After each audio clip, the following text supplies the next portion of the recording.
Welcome, welcome, welcome. Welcome to the In My View podcast, everybody. And today I'm going to talk about two things. Yes, I'm going to talk about the title race. That's one. The big game coming up on Wednesday between Man City and Arsenal. I'm going to talk about the top four race. And someone asked me a question over the weekend. They said, do I think that Liverpool is in the race for the top four? So I'm going to share my view on that. But first, let's go into the title race. And again, like, subscribe, share, tell a friend to tell a friend to tell a friend. This is the In My View podcast, everybody. And let's get into the topic of the title race. Arsenal versus Man City. Will this game be, winner take all? And I think that's not a very good. I mean, it's a very good way to build the game up to say winner take all, and this is the game that will decide the title race.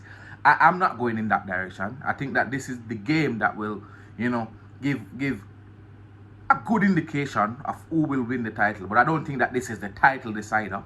A lot of games to play. I think Arsenal have 6 games to play, and Man City has 8 games to play. So a lot of games to play. Which position I rather be in?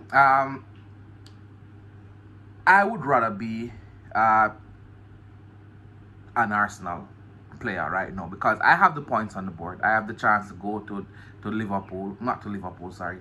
Man City and to win the game and basically put myself more points ahead of Man City. I know we're talking about Man City. I know we're talking about points on the board, games in hand, all of those things. But they always say that points on the board is better than games in hand. There's no guarantee that Man City will win their games in hand, right? But so the first era, I think that the strength of Manchester City and the best player in the Premier League right now, not best footballer, but the best player. I hope persons can note the difference. Erling Haaland. I think Saliba not playing. The Arsenal defense is letting in goals. And I think Erling Haaland will get some goals in this game. And I think that it's now up to Arsenal to, try to get at this Man City defense, because I think that this game will have one team scoring 3 goals. I think that will be the case. And I think Man City will be scoring those 3 goals. I don't see this Arsenal defense holding up. They're beginning to ship in goals. Arsenal play a very expansive style of football, a very wonderful football on the eye, and I think that losing Saliba, that defensive stability, the ability to read the game, and his ability to pass out from the back to keep position when you need to, I think that has been a big blow for Arsenal with Saliba going down, and I think we're seeing that in the fluency of the football. That's one. One of my Arsenal friends, big up Stewie said that, listen, when Saliba is playing and is under pressure, he's most likely to pick a pass or make a turn or pass into midfield, pass into the wing back. It's different when Rob Holding is under pressure. Rob Holding is going to go to Rosie and kick the ball out. He's not going to be as comfortable on the ball as as Saliba is. So that kind of take away a bit from the fluency of the football. Of course, Arsenal is a team that also play out from the back. Now, when you have a player in the back line that is not too comfortable on the ball, that affects your ability to play out from the back and play into midfield and, spray the ball around. So, a bit of the fluency of the Arsenal game is being affected, and the defensive stability is being affected. And I just think that injury to Saliba was a massive, massive injury in the title race, and I thought that created a shift, if there was one, to Man City. So I think that they will miss Saliba in this game.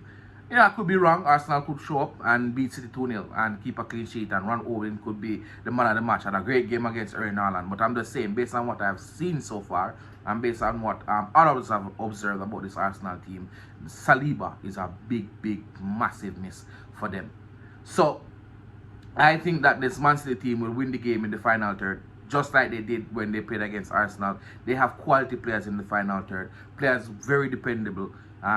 If you want a chance to fall to Jesus or Erling Haaland, who do you want it to fall to? Erling Haaland. I mean, Arsenal will create problems for Man City, especially in the wide areas with Martinelli and Saka. I absolutely love Saka as a player. I love Saka. Saka is just brilliant. He's very direct. He's very strong as well. He's very strong on the ball. Like you don't just brush Saka off the ball. I think that he will have a good game. He needs to have a good game. Gabi Jesus need to have a good game.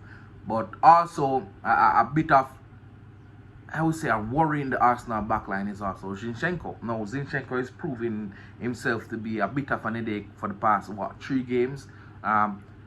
Wasn't that good versus Liverpool. Came back the game against, who did play again over the weekend? Southampton. And he was it Southampton? Whatever, whoever they played over the weekend. Yeah, Southampton. And it wasn't great again. Now, when you're an experienced player, a player who has won the title, players are depending on you, and it's not all about talking. Your performances must be matching up to what you're saying. So I see him talking a lot to the Arsenal players, but his performance is not at that level yet. So he needs to have a good game against Man City, and I think that he's one of the players that Man City would look to target in this game, on that right hand side / left hand side of right hand side for Man City and in the attack, and left hand side for Arsenal in the defense. I think Bernardo Silva will be over there doing his thing. I think Jack Grealish should be over there doing his thing. So I think they could be in a bit of a problem, this Arsenal team. But it's football. Anything can happen.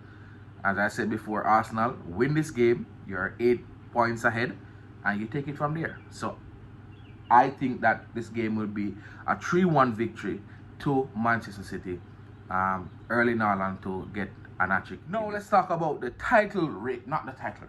I just talk about title race. Now let's talk about the race for top 4. Is Liverpool in the race for top 4? Is it too late for them? If there's a spot that Liverpool could take in the top 4, that would be 4th. And I think that currently Manchester United, my team, is holding down the 4th place position. Now, can Liverpool get there? Of course they can. It's football. Manchester United can go on a run losing 4 games out of the last 8 that we have left, and Liverpool could win all their games, and then that's the top 4 for Liverpool. But I think I don't see Manchester United losing 4 out of the next 8 games for Liverpool to get into the top 4. I don't see Newcastle losing those amount of game either. So it's a good surge from Liverpool, but I think it's a bit of a late surge. But it's football, as I said before. Anything can happen. A lot of injuries for Manchester United. Bruno Fernandes going down over the weekend. Not sure how serious that is. If that is serious, then that's a big, massive miss, along with Varane, along with Martinez. So injuries can take part, play a part in this. Manchester United also go up against Tottenham on Thursday. So Liverpool will be hoping that this game is either a Tottenham victory or Manchester United and Tottenham draw. They wouldn't want a United victory, because that would push United 3 more points closer to the top 4. So I think that Liverpool is too late for them. Too many points to catch to reel in. So it's too late for them. And I think that the top 4 will be Man City winning, Arsenal finishing 2nd, and I go with Newcastle in 3rd, and I go Manchester United in 4th. I've done a podcast already. I've done an episode and I said that Newcastle is the real deal, and we're seeing that they are the real deal. I mean, they can perform well without Almiron, and they can perform well without Saint-Maximin. So it's not about individual players for Arsenal, for Newcastle. They are a very good, very strong unit. So I think that they will finish in 3rd. They have the easier running of the 4 teams battling for it. I think Tottenham 2 up and down.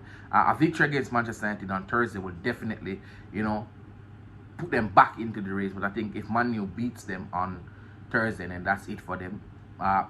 The game will be played at Tottenham. Manchester United traveling, so yeah, a bit of a hard one to call. But I'm gonna go with Manchester United winning that game by 2 goals to 1. So that is it on the title race. I want to big up Newcastle. Big up the one Newcastle fan that I know, Ernie. So Newcastle has been brilliant this season, and I wish and I hope that they continue and make the top four. Because it will be very difficult, very hard. It's not like they did this. They're playing wonderful football all season and then falter at the last part of the season. I don't think that is going to happen. So they're going to get a top four. Manchester United, 4th place, is the only place I think that is up for grab at the moment. So this has been the In My View podcast. Everybody like, share, comment, and subscribe. Thank you so much for watching.